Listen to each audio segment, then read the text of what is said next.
Hey guys, Professor Bill, Comic Book University, and still sick. Sorry, voice is kind of shot, but if you can hear me, we're good. So this is season 5, episode 8, The Last Day. And The Last Day was a heck of a title, you know? This was, more than anything else, a fantastic time travel story. All right? Everybody's got some kind of a time travel story. Be it the Time Machine or Dune. Dune was even a time travel story if you think about it, because by the time the third book came out, Children of Dune, they're looking all the way back throughout time, like, oh, we have relations to Genghis Khan, and so on and so forth, and looking at the way history actually went. Like, it's interesting when you think about the way that time, the different ways that time could actually be utilized in a story. This was a very interesting story. So they never actually went through time. They went, whatever. They went regular. They were at one point, sometime in the after they went to that diner, they would go on to do whatever they were going to do, and it would lead to the destruction of the Earth somehow. Whatever. Daisy does it. Maybe they take Flint back, and they Flint actually winds up destroying the Earth. We haven't gotten there yet. But it seems as though Daisy's going to go back in time and destroy the Earth. Okay. Well, I don't see how that's a possibility. If maybe I'm just, reading it wrong. It's like the, the Terminator. Very interesting time travel story. But when you look at the first Terminator story, yeah, I had to come back in time so that you and I could get it on, so that, well, then how'd you get here in the first place? It doesn't make sense. So maybe I'm just missing something here. I don't know. But this was a really interesting way of looking at it. Either way, that their original selves going through time normal wasn't gonna cut it. Too many mistakes to be made, too many whatever. They had to, their past selves had to come into the future in order to fix what they themselves normally couldn't, so that they could have a future. Oh my God, that's so freaking weird. That's so weird. But seeing them all break down the way they did, it's a little bit refreshing because they are human. And they really were at about that point anyway, because when this story first started, think about it. Every little thing, they're just going to punch somebody in the face. I mentioned at the beginning of the series, the beginning of this season. It's like, dude, you can't just, your solution for everything can't be punching somebody in the face. So, seeing... Jeez, there was so much that happened here. The roaches, the Verlaxians. That is a wicked way to have these guys. I think I'm just a little bit meaner. I think I'm just a little bit meaner than a lot of these guys. I'm thinking very strategically. I'm thinking very counter tactical. When Cassius had those knuckleheads bring the Verlaxian up from the third floor, so that they would go up and attack all the regular humans on the upper floors. What was that, the 5th through the 9th? That was just evil, man. That's purely evil. Crack the elevator so they could get up there and whatnot. So I'm thinking to myself, okay, so if you have the capability of sending them back down, why not instead just send them up a little further? Like, really have them take everything over, Like, really mess with them. I don't know. Like I said, maybe I'm just a little bit too mean. That your just deserves. Anyway, so I think that for the most part, aside from a little hatchlings and a couple of eggs still, I don't think they really have to worry too much, I imagine, with the Verlaxians on the space station at this point. Just what's, left over on the surface. Interesting. After that, what was that dude's name? Samuel Voss. Oh my God, what an evil son of a gun. Not even evil, hardly even evil, but evil enough, right?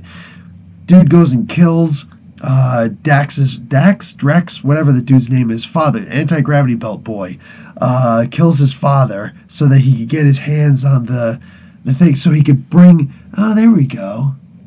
Oh, wait a second. Something I'm suddenly figuring out now. So he brings Daisy from the past to the future so that he could kill her there. Yeah, it's good. Okay, I get it. See, going forward in time is easy. It's going past. Okay, yeah, there we go. Those who don't know, who don't stick around my comic book channel, I'm a former electrical engineer. So I do have some background in physics, just not a huge background in physics.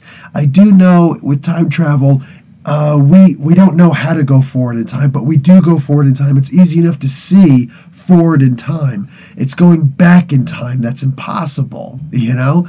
So from what we know so far, but everything that we know, it's impossible to go back in time, only forward. Not really what you're looking for, right?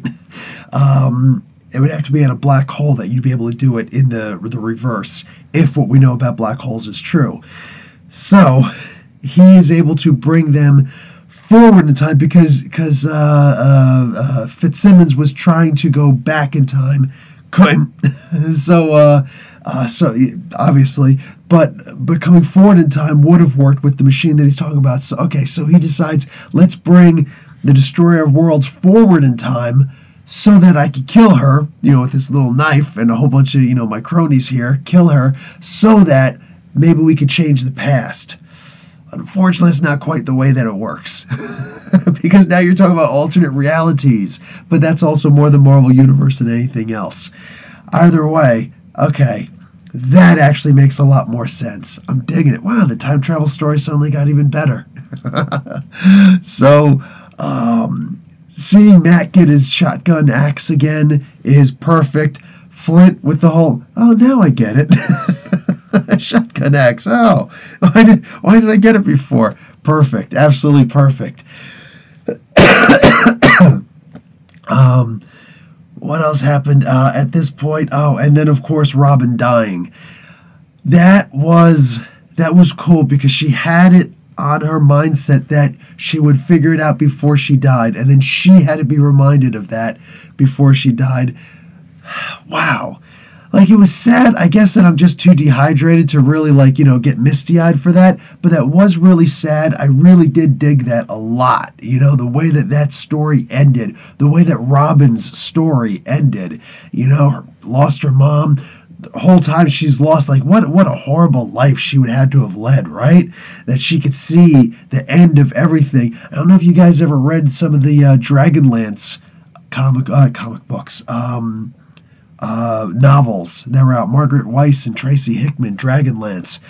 Raceland Majoret was a character who his curse with his hourglass eyes, the irises of his eyes were in the shape of hourglasses. He would see time as it affects all things. So looking at you, he would see you aging and decaying and turning to dust and dying before his eyes.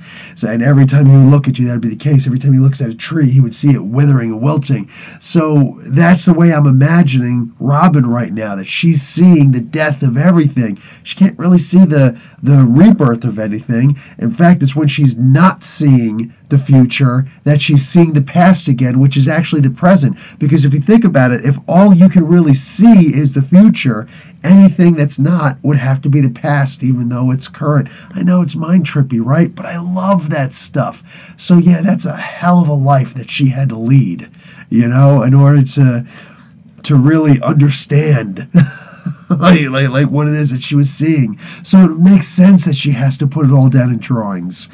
And I like that her art, I don't know if anybody knows that, but her art got so much better as time progressed because she's not a natural artist, I guess, but she had to, kind of figure out a way to put it all down on paper. And see, that's the thing, that just like with Heroes and so many other stories, people who could see the future are always some kind of an artist. They have to paint it or write it or whatever, But it makes sense. And I guess in this particular moment, I think it made more sense to me than anything else that she would want to have to draw it all down, because when she's not in the future, what I'm saying? Like, she's remembering the future. Oh God, that's trippy. That's so trippy. So yeah, I thought this was absolutely fantastic. Everything about this episode was just, it was great, because how do you do a good time travel story that hasn't already been done before? This technically hasn't. This is a very different way of looking at it, and I really loved it.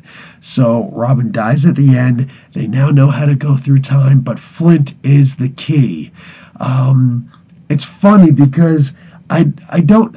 There's the idea that possibly going in the bringing Flint into the past would trigger something where he's the one who winds up destroying everything.